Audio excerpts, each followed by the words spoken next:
I'm going to go ahead and get started. So good morning, everyone. For those I've not had yet the chance to meet, my name is Mary Killackey, and I am the chair of the Department of Surgery, and I've been in this position for about 4 years.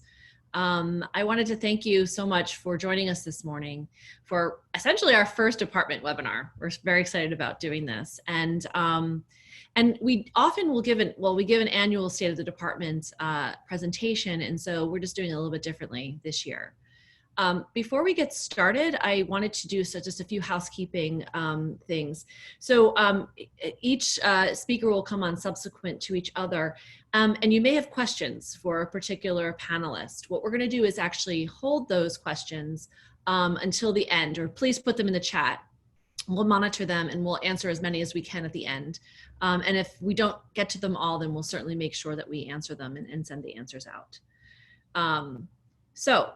In these unprecedented times, the box just doesn't exist anymore. And so, I think I try and think about the silver lining of COVID. And I think there's a lot of things that you can look to, and I think when we think about, communications and keeping in touch with, our alumni and just those supporters of the department, this actually is a great way to do that. By doing it by webinar, we can really reach a wider audience and a greater number of people. So though it's not in person and we can't necessarily catch up, I'm glad that at least we can get the word out. And so the good news is that the department is thriving. Our declared vision to train the modern surgeon and thus have a cascading impact on our profession is coming to fruition, slowly but surely. And you're going to be hearing more specific details from each division and a little bit about the residency as well. But overall, since 2016, our department has grown from 18 full-time faculty to 27 with our latest addition this past week. And it's someone many of you may know, Dr. Ralph Corsetti is going to be joining the department. And over that time, it's actually been 19 new members. So we're in a constant state of recruitment, and it's quite a lot of fun because we're growing.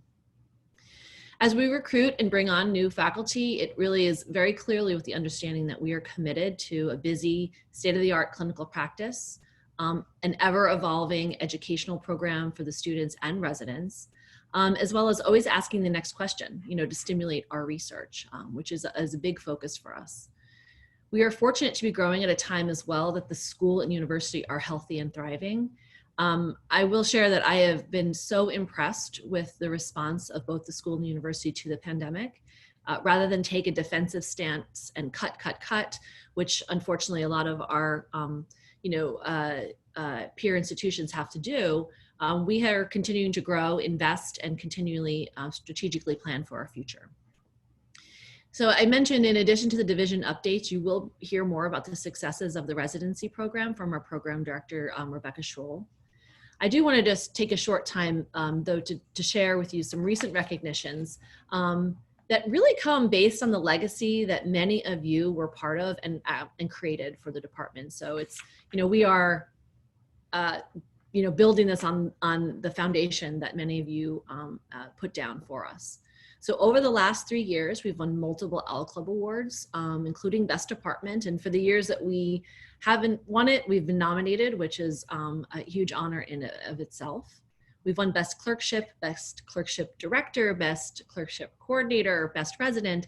And most recently, we actually won the Best Overall Intern of the Year, which I think is a really hard task to do. So we're very, very delighted to have one of our interns win that. At the same time, we've had 5 faculty and 6 residents inducted into AOA. And our faculty have been admitted to prestigious surgical societies as we really make a push to do that. That includes the Southern Surgical, the American Surgical. And while, being a member in one of those societies is certainly an honor for the individual faculty, more importantly, it brings attention to the department on a national stage. And that's, that's what Tulane is about. And so we want to continue to contribute to American surgery. In the next 3 years, I should be telling you that we're going to be hosting 3 National Society annual meetings, including the Society of Clinical Surgery in 2023, which is the oldest society meeting for surgery in the country.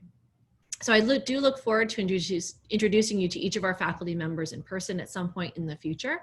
But in the meantime, we're going to be hearing from each division chief as well as from our residency program director. So we're going to start this off with Dr. Emad Kandil.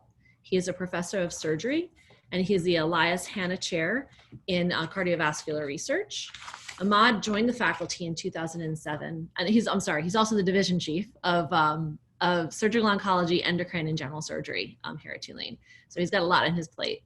Emad joined the faculty in 2007, shortly after myself and Dr. Paramish did.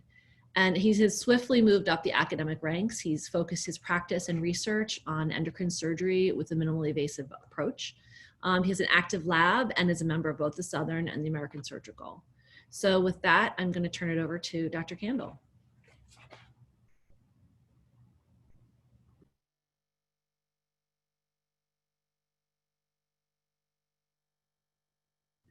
All right. So thank you, Dr. Killackey. So I've been here for 14 years, and I'm very excited today to share with you the update that we had over the last year. So talking about, I will touch base on clinical activities and the hire of new faculty, active growth plans, and research update. Our endocrine clinical volume increased over 50% over just the last year. Interestingly, over 50% of the new referrals that we get to our practice are actually from out of state, mostly from Florida, and some are from Mississippi too.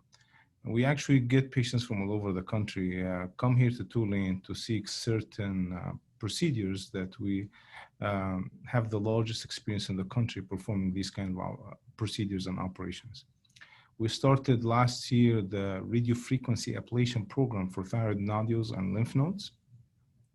It was FDA approved just last year, and we do have the largest experience in the entire country with this approach.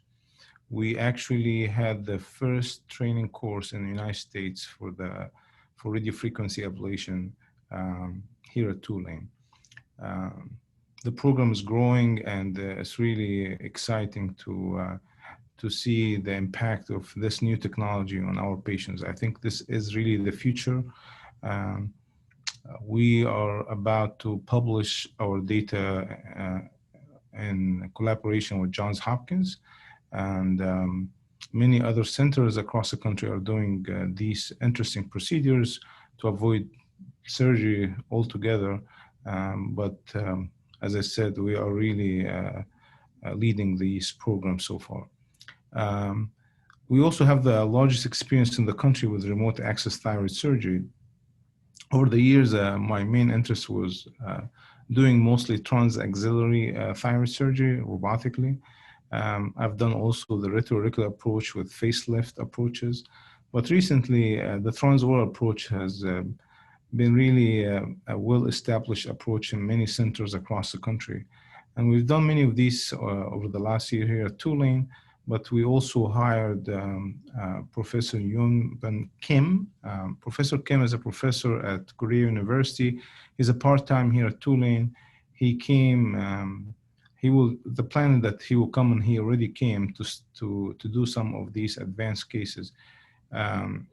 He has the largest experience in the world performing these operations. Moving on, we also established the Wound Center. It's led by Abby Chaffin, who is also the program director of the Plastic Surgery Fellowship Program here at Tulane.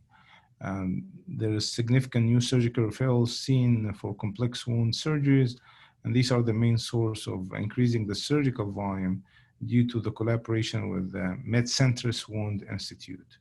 And Dr. Chaffin has been doing a terrific program. We are in the process of hiring a thoracic surgeon in collaboration with the Department of Medicine. And we're also almost there to hire a new surgical oncologist to start the HIPEC program that's established at UMC.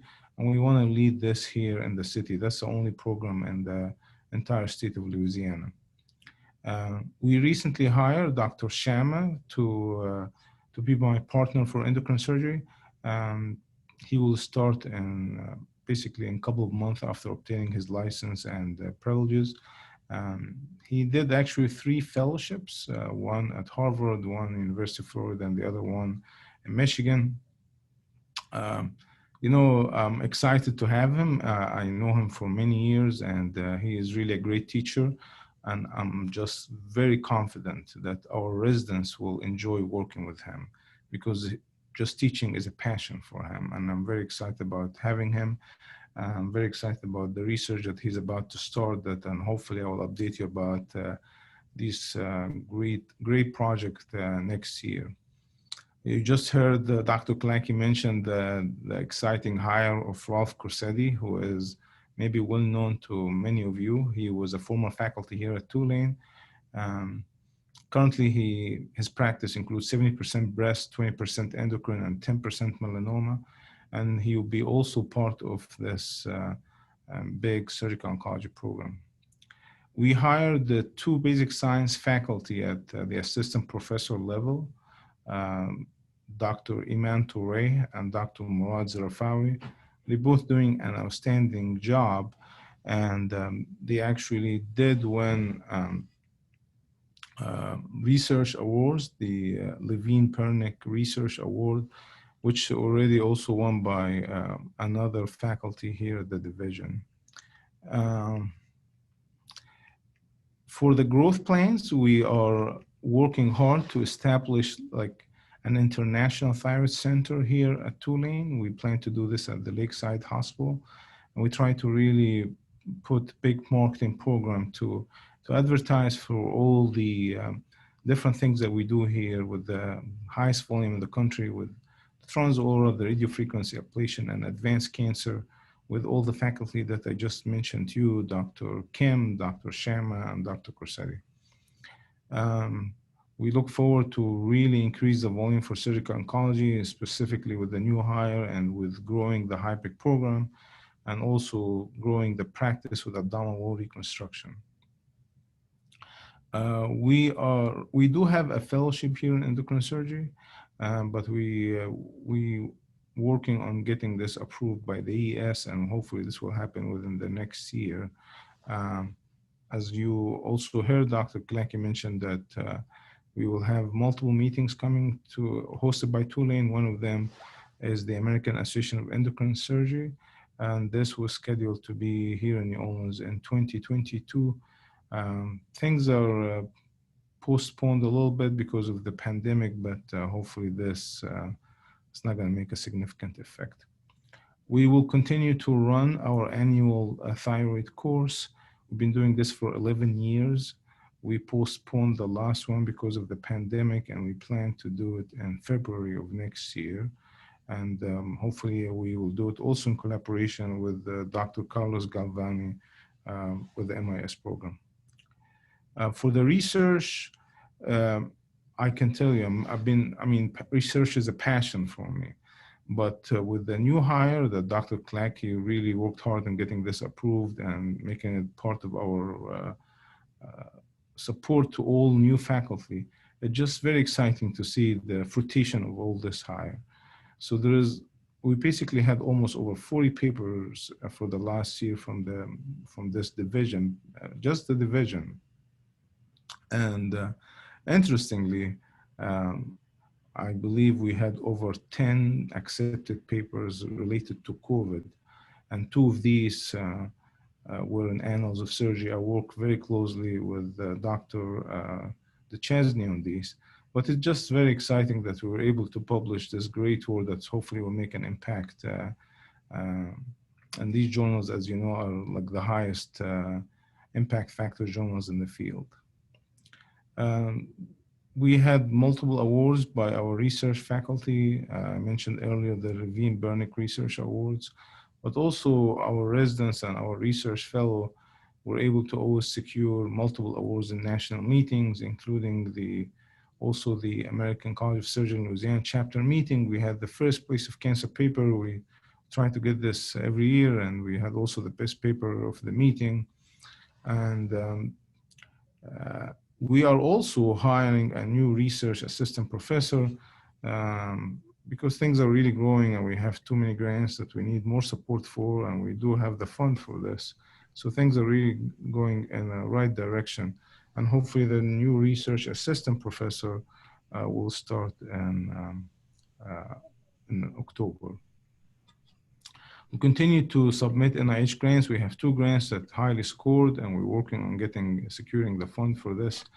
And, you know, continue to do really a high quality research and have podium presentations. With the pandemic, most of these are virtual now.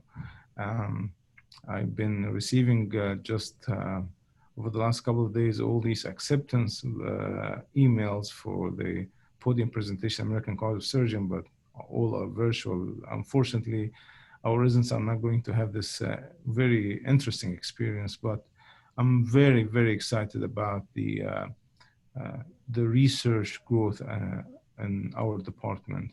And I look forward to report to you next year more and more. And thank you very much for the opportunity to share this with you. Thank you. Thank you, Dr. Kandil. I appreciate that. And we do have some questions that have come in, so we'll save those for the end.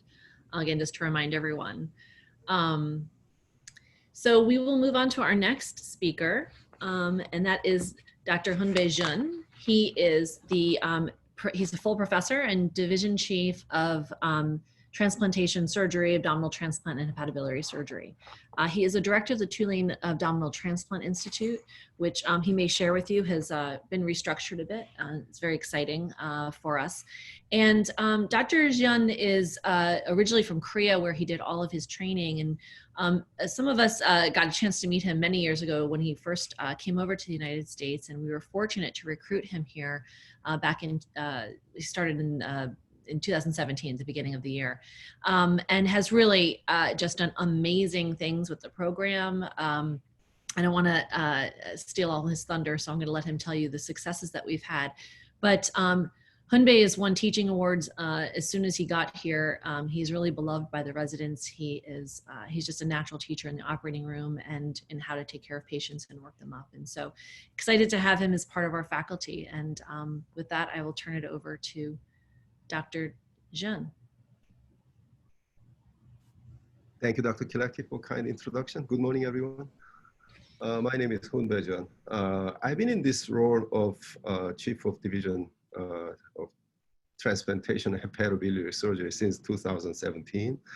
And I'm also serving as the Surgical Director of the Liver Transplant Program at Tulane and New Orleans Children's Hospital. And as one of the oldest solid organ transplant program in South, as a part of the oldest surgery department in nation, we have many firsts.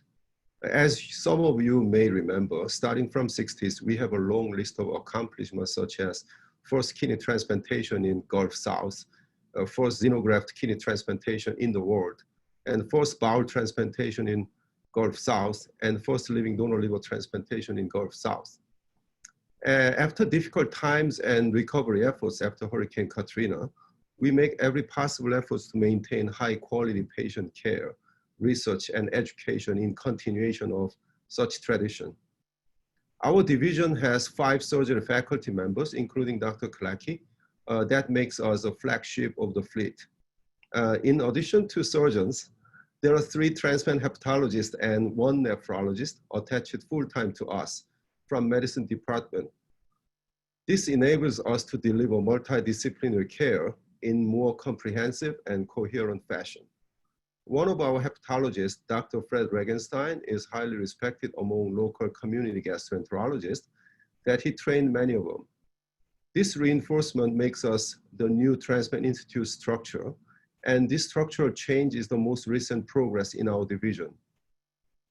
In the clinical area, we are running liver, kidney, and pancreas transplant programs at Tulane Medical Center and liver and kidney transplant programs at New Orleans Children's Hospital. In addition to organ transplantation in these 2 sites, we offer comprehensive management of hepatobiliary malignancies at Tulane Medical Center and University Medical Center. Of note, our liver transplant program ranked number 3 in nation based on 1-year survival after transplantation, waiting list mortality, and time to receive liver transplantation after listing in 2 consecutive observation periods on Scientific Registry of Transplant Recipients. This SRTR is a national database which is responsible for providing statistical and other analytic support to Department of Health and Human Service. In last year, we have obtained approval to start living donor liver transplantation in both sites. Implementation of living donor liver transplantation elevates our liver transplant program to the highest technical standard. In kidney transplant side, under Dr. Anil Paramesh's leadership, the program has accomplished significant increase in volume for 2 consecutive years. In 2019, the kidney transplant volume reached to the highest number in 10 years. And among a few strengths of our program, we have high proportion of living donor transplantation, surpassing both local and national benchmark. Despite COVID pandemic, we have preserved our wait list of transplant recipients intact, and we have performed almost normal number of organ transplantations for past few months. In collaboration with newly enhanced bariatric surgery program, we are continuously working on expanding margin to help patients suffering from obesity, which becomes a barrier to receive transplantation. In service aspect for transplant community, in local and national level, Dr. Anil Paramesh in our division is serving as a board member of National Kidney Foundation. In his position as the medical director of the local organ procurement agency, he has been playing integral roles to promote organ donation and recoveries in the region. Starting from this year, he serves as legislative regulatory committee chair for American Society of Transplant Surgeons, which is spearheading for advocacy and public policy development in organ transplantation. Our new recruit from last year, Dr. Kofi Atiemo, has been with us for past 9 months. And he is remarkably experienced in outcome research through his research fellowship, which led him to obtain a Master of Public Health degree from Northwestern University. As a formerly trained epidemiologist, he started collaboration with School of Public Health at Tulane. His current research interest is role of transplant centers with majority Black patients population, mitigating racial disparity in access and outcome for kidney transplant patients. As you all know, Tulane is serving the local population, which has 60% of African Americans. As it became a more pressing social issue while we are going through this pandemic, our experience and compassion taking care of this population not only offers great benefit to the local community, but also gives us an opportunity to build a highly needed research platform to mitigate healthcare disparity in much wider range. Teaching is not left behind by our division, and all of our senior faculty members have been nominated and accepted to AOA membership based on medical students, the recommendations. And multiple teaching awards have been won by our faculty too. So organ transplantation may not be considered as staple of learning for trainees, but we are putting our big efforts in a few different ways to make their learning experience goes with high yield. Thank you for the opportunity to present our ongoing, the update in our division. I'll be more than happy to answer any questions. Thank you again. Thank you, Dr. Jeon. Appreciate it. And we did have just a couple of questions come in, so we will save those for the end. We will move on to our next speaker, who is Dr. Carlos Galvani, Professor of Surgery and Chief of the Division of Complex Foregut, Minimally Invasive Surgery and Bariatric Surgery. He's also the Surgical Director of our Tulane Center for Advanced Medical Simulation and Team Training. He may speak a little bit more about this, but he's actually over in the Sim Center right now because we've recently kicked off our brand new simulation curriculum for our residents, which we're very excited about. And he is an integral part of that. Dr. Galvani is originally from Argentina, did his initial training there, and then came to the States where he has done, did a few fellowships and focused on complex foregut and related surgery. He was at the University of Arizona for a significant amount of time, did a little pit stop in Houston, but we were able to recruit him away because I think we were going to be able to provide him with the opportunities to do the things that he wants to grow these programs. And so he just recently joined us in March. We are thrilled to have him come. He has excellent reputation, both clinically and also for teaching. He's very well respected in the bariatric and minimally invasive world, very involved in the societies there. And so excited to hear you give us your update on what you plan for the future. Thanks, Carlos. Good morning. Thank you, Dr. Killackey, for such a kind introduction, and good morning, everyone. So as Dr. Killackey was mentioning, I just joined in March, you know, what I'm going to talk to you about today is what the plan, the strategic plan for the Division of Minimal Invasive Surgery is. So in terms of current clinical activities, since my predecessor left, the Division of Minimal Invasive Surgery has been heavy focus on bariatric surgery. You know, so far at Tulane Hospital, we have metabolic and bariatric surgery accreditation centers. You know, these are centers around the country that offer high quality bariatric surgery. So we're preparing for a reaccreditation survey, hopefully next year. As you know, part of the strategic initiatives, we want to develop a reflux center where we give comprehensive, not only diagnosis, but also treatment to patients that suffer from not only reflux disease, but suffer from upper GI, a disease that includes esophageal cancer, gastric cancer, and gastroparesis and many others, and offer minimal invasive surgery to these patients and endoscopic surgery.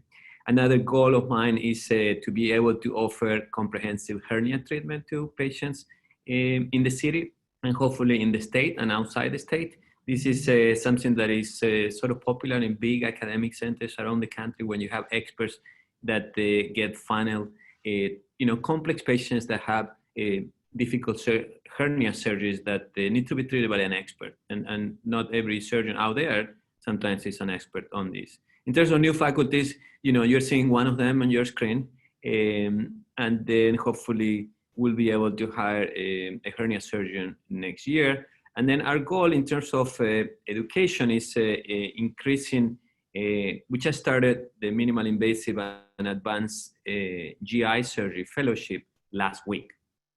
Our goal, hopefully in a year or two, will be to increase that number to 2 fellows and include into that a 4GAT fellowship. This is a new fellowship that has just been developed at national level. So hopefully our volume will be able to support one of these fellows. So we have 2 people working. As I said, we have started the minimal invasive fellowship. And as Dr. Killackey mentioned, we are growing our presence in the simulation lab by starting in coordination with the residency program, this simulation curriculum. And we're formalizing this curriculum. And that's why I'm here today. So every Friday we meet with the residents, senior or junior level residents, and go over, you know, the curriculum goals. We're also trying to formalize a robotics curriculum for the residents. Robotic surgery is a big topic today in surgery. So we want the residents to hopefully have a robotic equivalent certificate by the time they finish residency. So if these residents don't want to do a fellowship, they just want to go to do general surgery elsewhere, you know, they could apply for credentialing because they've been trained on robotic surgery once they leave our hospital. In terms of what do we want to do for the future beyond what I discussed already, our Tulane bariatric surgery clinic is moving in a month or 2, hopefully, to Lakeside, the Lakeside campus. And I think that's going to be a huge benefit for us to be able to serve a broader population in the city. We want to create something that is called a metabolic center. A metabolic center is a group of, you know, primary care physicians, surgeons, nutritionists, social workers, and cardiologists that basically come together to decide what is the best care for this particular individual.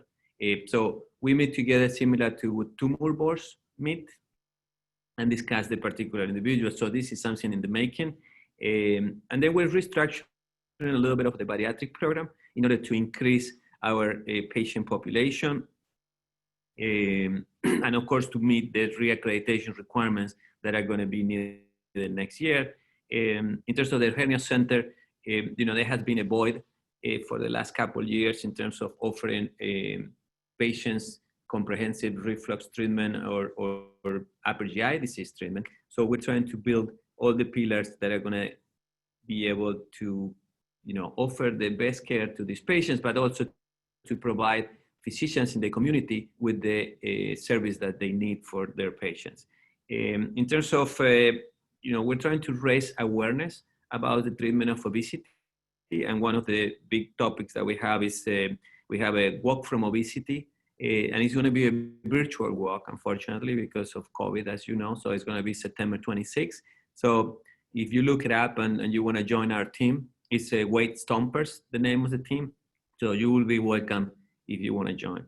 And we're trying to, of course, spread the voice and align with a larger group of physicians in the area. In terms of research, we just started our research fellowship this week, the beginning of this week. So what we're trying to do now is, as Dr. Kandil was nicely telling us in his description, we're trying to replicate what Dr. Kandil has really done very well. We don't have to reinvent the wheel. I think I have done a great job. And then we just want to, follow that initiative by, increasing our collaboration with different departments within the university. I think that's going to be huge, building registries so we can produce our research. And then our research is going to be mainly focused in the areas that I've been talking to you, since the beginning of my exposure. So that's all I have for today. Happy to take any questions. All right, I think we're going to save those questions for the end. And we will move on. Thank you, Dr. Galvani. Appreciate that. So our last division chief speaker is Dr. Juan Duchesney, who is professor of surgery and chief of the division of trauma, critical care, and acute care surgery. He is also the director of the trauma ICU at University Medical Center. And University Medical Center, I think most of you know, hopefully, is the new charity, which was opened a few years ago. And the trauma center over there, of course, is named after Norm McSwain. Juan trained at LSU and then had his first assignment or a faculty position in Jackson, Mississippi. And after Katrina, Dr. McSwain was able to recruit Juan back to join the Tulane faculty to provide care on the trauma team. And so he was here for a few years and then had the opportunity to move over to North Oaks Hospital, which was beginning to create a trauma center. And so it was a huge opportunity to learn that whole process. And so he did that successfully, and within 2 to 3 years, it was an accredited level 2 center, which is a huge accomplishment for those of you who know what it takes to create that. Shortly after I became chair, Juan and I began speaking again, and we're so excited that he was interested in coming back to Tulane. He is a true academic. He is completely committed to research. A lot of that has been clinical, and you'll hear a little bit more about this. He wants a comprehensive research program, and so we now have branched out into the basic sciences. I don't want to tell all the details, but Juan has been an incredible addition. He knows how to motivate his team and students, and so thrilled to have him as part of the team for the last few years. So Juan, I'll let you take it away from there. Hopefully we have Juan on. Let's see here. There he is. Excellent. Take it away. All right. Good morning, everybody. My name is Juan Duchesne. I joined the department back in 2006, and I am currently the division chief of trauma and acute care surgery here at Tulane since March 2017. I would like to provide you with some updates on our division achievement during the next 10 minutes. The first topic we're going to cover is in regards of clinical activities. In 2017, we were only a group of 3 surgeons covering trauma and acute care surgery at UMC and Tulane. Thanks to the support from our chair, we were able to recruit all the way up to 9 faculty members in our division. Since then, we've been able to cover acute care surgery and critical care surgery at Tulane main campus, Veterans Hospital Intensive Care Unit, and trauma critical care at University Medical Center. Of note, we have 2 trauma surgeons that are currently covering trauma and critical care surgery at Our Lady of the Lake in Baton Rouge, a level 2 trauma center. With their help, Our Lady of the Lake will be aiming to achieve level 1 status. Next, I would like to mention all the trauma faculty members that we've hired since 2017. In addition to Dr. Cliff McGinnis, a veteran in the field of comprehensive surgery and robotics now, and Dr. Schroll, our current surgery residency program director. First, let's start with Dr. Patrick McGrew. He's our current surgical clerkship director and SICU director here at Tulane main campus.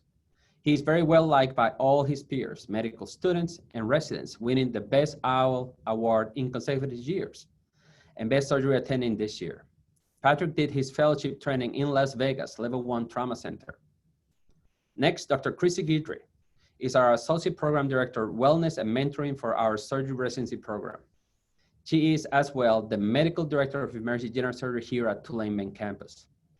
Chris is doing a phenomenal job in wellness and mentoring of our surgical residents. She did her fellowship at USC, California. Dr. Charven Tagavi is currently very active in basic science and pre-hospital care research. He will be presenting at the Eastern Association for Surgical Trauma early next year, the surprising findings from his multi-institutional pre-hospital study that I can tell you right now is going to change the way we practice trauma medicine. He finishes his trauma training at Harvard, Boston. Next, Dr. Charles Harris has special interest in pre-hospital procedures as well, and he is very interested in the analysis and production of evidence-based guidelines and policies. His potential future involvement in the East Evidence-Based Guidelines Committee in conjunction with our strong biostatistical group might be a great near future reality. We'll see. Charlie finished his training at University of Kentucky. Last but not least, Dr. Rob Riley.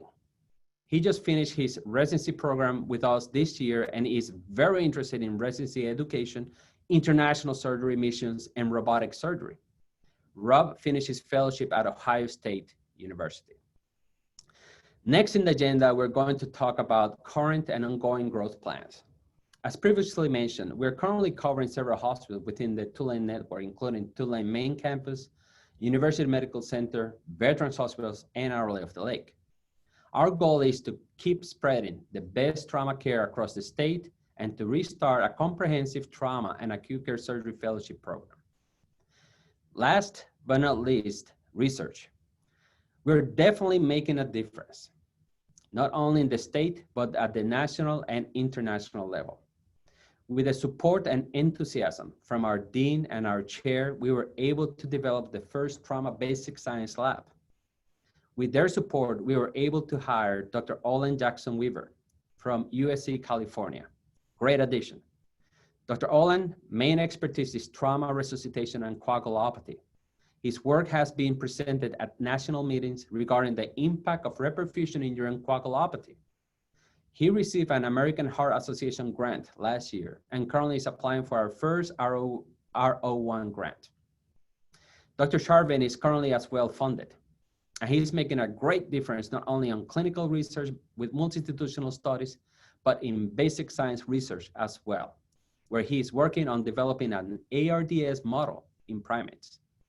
He is trying to elucidate the potential benefit of interleukin-22 on ARDS management, the first of its kind. Very promising indeed. Charvin is currently applying for a KOA grant. Regarding publications in 2017, we only had 5 published manuscripts and not a single podium presentation at the national stage. I still remember that feeling for need of doing better I had after the meeting. It made me realize there was a lot of organizational work to do. Since then, and after establishing the Norman Maxim Weekly Research Meeting, which is an interest group for young medical students and residents interested in trauma, and adding a strong and solid biostatistician team with Dr. Emad and Dr. Danielle as part of our research team, we are averaging now 20 to 30 publications a year, with average of 2 to 3 podium presentations per big national meeting and with more than 20 podium presentations a year. We will be opening this year AAST Podium Scientific Meeting with the first presentation titled, After 800 MTP events, mortality due to hemorrhagic shock remains high and unchanged despite several in-hospital hemorrhage control advancements. It's time to move the pendulum.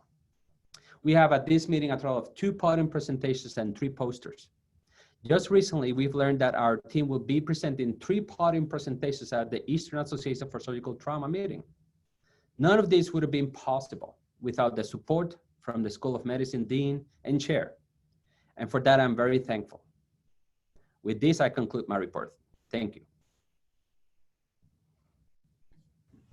Thank you, Juan. Appreciate that. Impressive and comprehensive.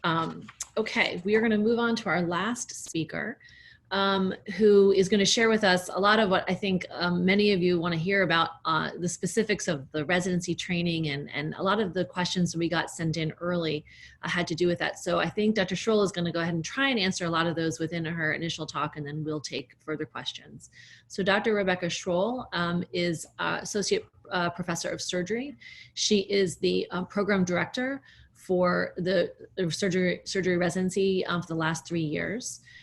Prior to that, she also held that directorship of the surgical ICU, but I think she would agree that being a program director is essentially a full-time job in addition to all the other things that she's got to do.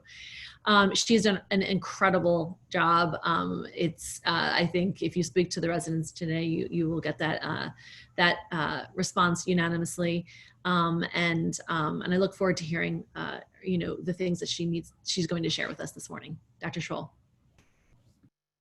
Well, Dr. Killackey, thank you very much for that nice introduction.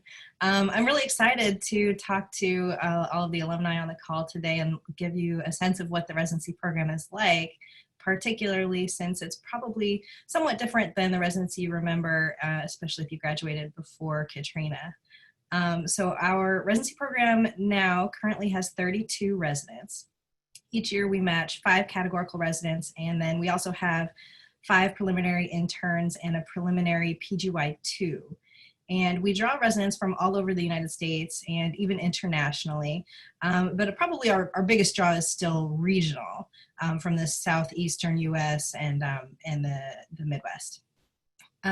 We don't require dedicated research years for our residents, but they have the option available. And interested residents can take 1 or 2 years to do research or engage in other professional development activities.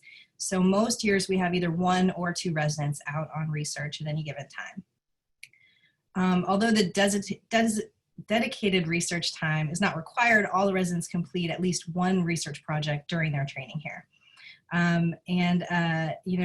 We've done a lot of work really revamping our website over the past couple of months to try to provide a lot of information about the residency program to interested applicants. And so I would encourage any of you who are interested in learning more about the residents themselves to visit our website. We have put a lot of information about the individual residents on there in terms of not just their professional interests, but also their hobbies and what they like about New Orleans, and links to their research projects and publications. So you can really dig in and see what all of our residents are like. There are 3 major affiliated academic hospitals here in New Orleans where our residents spend the bulk of their time. And those are Tulane Medical Center, University Medical Center, and the VA Medical Center. Tulane Medical Center, of course, is our primary teaching hospital, and our residents have rotations at Tulane at every PGY level in a broad variety of specialties. They do transplant surgery, minimally invasive and bariatrics, vascular, cardiothoracic, endocrine surgery, colorectal surgery, and surgical oncology, acute care surgery, and surgical critical care. They also do breast surgery and plastic surgery rotations at the Tulane Lakeside campus. University Medical Center is the name for the hospital that replaced Charity Hospital, as Dr. Killackey and Dr. Duchesne mentioned, and it remains the level 1 trauma center in New Orleans, and really the only trauma center in New Orleans. Our residents have several rotations at UMC during PGYs 1, 2, 4, and 5. And those rotations include trauma surgery, emergency general surgery, critical care, and MIS and bariatrics. They also have a burn surgery rotation that for the past couple of years in the new UMC Burn Center. And we just received ABA accreditation for that. And there is a general surgery service and clinic that the residents run their chief year there. And then the VA hospital opened a few years ago, and our residents spend time there during PGYs 1, 2, and 4 in general surgery, minimally invasive surgery, colorectal surgery, and surgical critical care. And those are the three big sort of academic hospitals in the main downtown corridor where our residents spend most of their time. However, there are several other affiliated hospitals in New Orleans where our residents have rotations, and they gain experience at those hospitals in a variety of specialties in a more private practice type setting. And that includes East Jefferson General Hospital, Children's Hospital New Orleans, Toro Infirmary, West Jefferson Medical Center, and Ochsner West Bank. Last year, we added an optional PGY5 elective at Rapides Regional Medical Center in Alexandria, Louisiana, which is a level 2 trauma center. And residents who choose to do that rotation gain additional experience in a semi-rural elective general surgery setting. And they do a variety of cases there, including robotics, trauma, vascular, as well as some more uncommon procedures like obstetrics and gynecology cases. So they can be really well prepared to practice truly broad general surgery after they graduate, if that's the direction that their career, that they want to go with their career. I would like to mention that our residents do very well on the ABS exams at all levels. They consistently score at or above the national average for the in-training exam across the PGY levels. Our graduates have had a 100% first-time pass rate on the ABS written exam for the past 5 years running. And I'm confident that this year would have been the 6th if they had gotten to take the test already. They also have a 92% first-time pass rate on the oral board exam over the past 3 years, which is well above the national average of 82%. And this is something that we're very proud of, and we've been working very hard on the past few years to make sure that our residents are really well prepared for those exams, and their performance is something that we're very proud of. We, as far as the OR goes, we've made great strides at getting the interns into the OR for the past few years. So they typically log between 100 and 150 cases their intern year. The PGY2s log another 200 to 250 cases, so they have no trouble meeting the ACGME mandated 250 case minimum by the end of PGY2 year. The PGY3s through 5 average between 250 and 300 cases per year each year. So our chiefs graduate with over 1,100 major cases typically. This spring, there was a small dip in case volume for a few months due to COVID, though across the board, the resident case volume has bounced back pretty well since then. Our chief residents log between 200 and 250 chief cases during their PGY 5 year, as well as at least 30 to 50 TA cases where they're actually the teaching assistant. And so again, our chiefs are graduating with over 1,100 major cases, so they're well over the ACGME requirement of 850. And even with last year's COVID dip in the spring, the chiefs graduated with an average of 1,150 cases each. And those are major cases. That's not counting stuff that doesn't count for credit. When some of you had asked about how what the residents' experience in the OR is, and so I want to make sure that I take the time to break that down for you. When the interns go to the OR, they're first assisting 60% of the time, but 40% of the time they're actually the surgeon junior, which means they're actually doing the majority of the case as appropriate for their level, being guided by either a faculty surgeon or a more senior resident.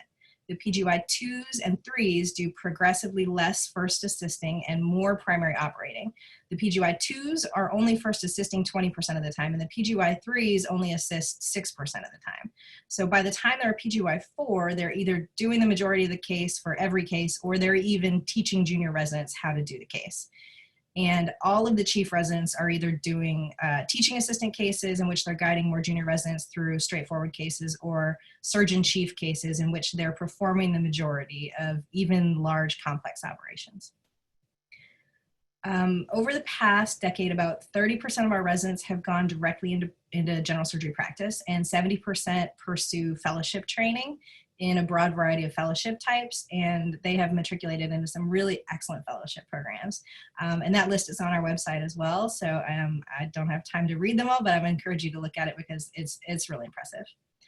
I would also like to mention that some of our residents have garnered some really impressive awards over the past year. Allison Smith, one of our recent graduates, was the single resident in the entire US awarded the American College of Surgeons Resident Surgical Volunteerism Award at the Clinical Congress last fall. Eric Green, one of our PGY4s, was awarded a scholarship to attend the Society of Thoracic Surgeons meeting. And as Dr. Killackey mentioned, Hector Mejia Morales was voted by the Tulane medical students as the best overall intern out of all the specialties at Tulane. So that was just really impressive, and we're so proud of him. Megan Garska and Jessica Friedman won the Louisiana American College of Surgeons Cancer Paper Competition and Trauma Basic Science Paper Competitions, respectively, last year. We've worked really hard over the past few years to develop a truly comprehensive curriculum for our residents that focuses on more than just clinical knowledge and surgical skills. Some of our initiatives include a longitudinal QI educational curriculum. Dr. Galvani mentioned our robust simulation curriculum and robotics certification, and we have a formalized faculty resident mentoring program. We focus heavily on residents as educators and developing their skills in that area. We have a variety of wellness initiatives that would take me forever to list. And as Dr. Duchesne mentioned, Dr. Guidry is actually our associate program director specifically for wellness and mentoring, because that is a significant amount of work to coordinate all that as well. We also prioritize leadership training for our residents and provide a really broad range of research opportunities that we're proud of.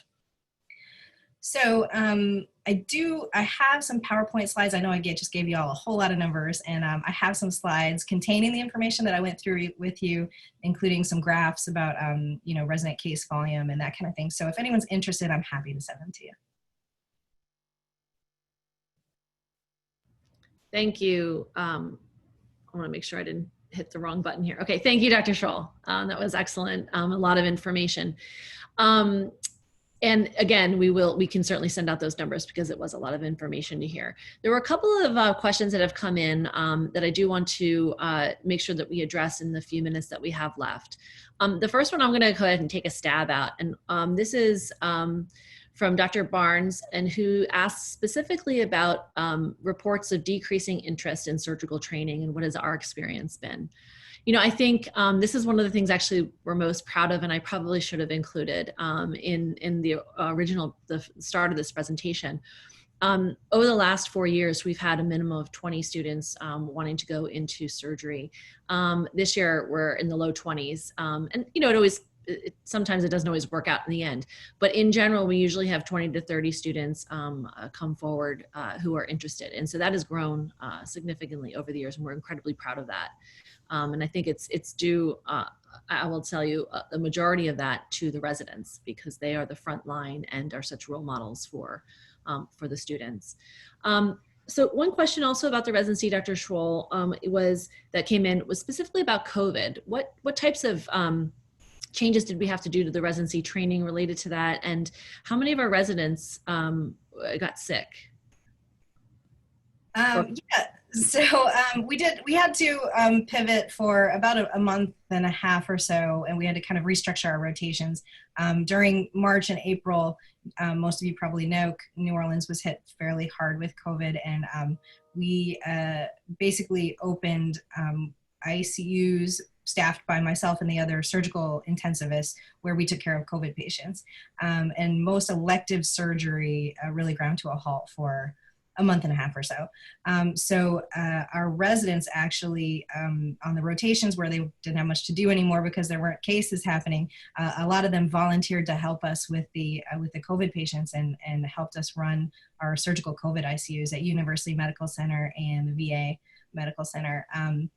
And then the rest of them kind of went to a sort of we developed a new schedule where we kind of try to minimize the number of residents that were at the hospital any given time being exposed, and we had sort of the rest of them at home on the bench, and they got time to study and do research and stuff, and they were ready to kind of come in a pinch if needed. And that worked fairly well, and that was actually pretty similar to the way a lot of programs restructured temporarily at other places that were hard hit in the spring in New York and places like that. We have not had really many residents get sick, but you know, it's an ongoing concern that that the medical school is really focused on providing testing and resources available for residents. And I'll just add for the faculty, we did have an NP that was sick. We had a couple of faculty that were symptomatic and had family members that were also symptomatic but tested negative, but otherwise no positive tests. And this is including all of those surgeons who really ran to that front line early on. It was very impressive. And I should say, as all the trauma critical care surgeons were focusing in the critical care, all of the elective surgeons on this call and in the department stepped up to take on trauma call and acute care surgery to help out. And fortunately, things quickly got better. So that was a minimal time period that we had to do all of that. A question for Dr. Duchesne is, you're the primary surgeon over at University, your entire practice is at University Medical Center. Could you also just share with us the other services that we cover at University? Sure, no problem. Right now we are covering acute care surgery in combination with obviously trauma critical care. We have as well what is called the Green Service, which is an elective service provided to the community where basically comprehensive inguinal hernia repairs, robotics, all that is included, and as well as cancer. Bariatric surgery is as well included, which has the potential to be one of the best in the nation based on the volume that they can generate there. And we are in the process of getting more cases on the hepatobiliary service. So it is very comprehensive, everything that, all the services at UMC. Great, yes, and I think we have a couple other clinics in endocrine surgery, and you're right, the liver clinic is really one of our new initiatives, which is very exciting because we have a lot of support from university for that. So we just have about 2 minutes. So I wanted to wrap up and say a couple of things. Dr. Schroll, did you want to just mention there was a question about diversity and sort of in light of everything going on right now, have we made any changes or what are we doing to respond to that with respect to residency recruitment and things? Yeah, you know, we're making a very concerted effort to improve diversity in all aspects of the department, and we recognize that the residency program and recruitment to the program is a vital piece of that. So we have a task force within the department that's working on diversity, equity, and inclusion. And so far, related to the residency program, we've developed a mission statement which explicitly describes our commitment to diversity within the department. We expanded our recruitment committee to make it more diverse and inclusive, including residents and staff, as well as faculty. That committee is restructuring our criteria and process for reviewing applications to prioritize diversity. We're ensuring diversity of interview faculty when the applicants do interview. And we're developing a process for strategic outreach to applicants from underrepresented groups. We are considering some innovative programs to make our program more attractive to underrepresented groups, such as housing stipends and things like that. And we're working on involvement in pipeline programs with the local community colleges and schools. And we're also adding educational curriculum for faculty, residents, and students, covering issues surrounding diversity, equity, inclusion, and addressing implicit bias in the clinical setting. Great. Well, thank you for that update. So we are at 11. I just want to have a few final comments. I mean, there's so much to tell, and 1 hour is short. And so to help with that, we are actually embarking right now on our first annual report that we've done in a few years. And so we'll have much more comprehensive presentation in that, and we'll make sure that we get that out to everyone on this call and all of our alums. I'm going to make a final plug for the Tulane Surgical Society. It has absolutely rebounded with so much energy and excitement. And, you know, COVID put a little bit of a halt to our plans. We had a great gala planned for this past spring, and we are hopeful hopeful that we can still hold that this coming spring. So please keep your eye out for that communication and plan to attend, whether it's in March or April, we're not sure quite yet. And then lastly, to all of our listeners who have just so generously been supporters of the department year after year, helping us really provide the best, most up-to-date training to our residents, ensuring that they still have that autonomy, which Tulane is so famous for. Just a huge thank you. And thank you for listening this morning. Look forward to talking to anyone who wants to reach out, and we will be sure to answer all the questions and send them out within the week. Thanks so much.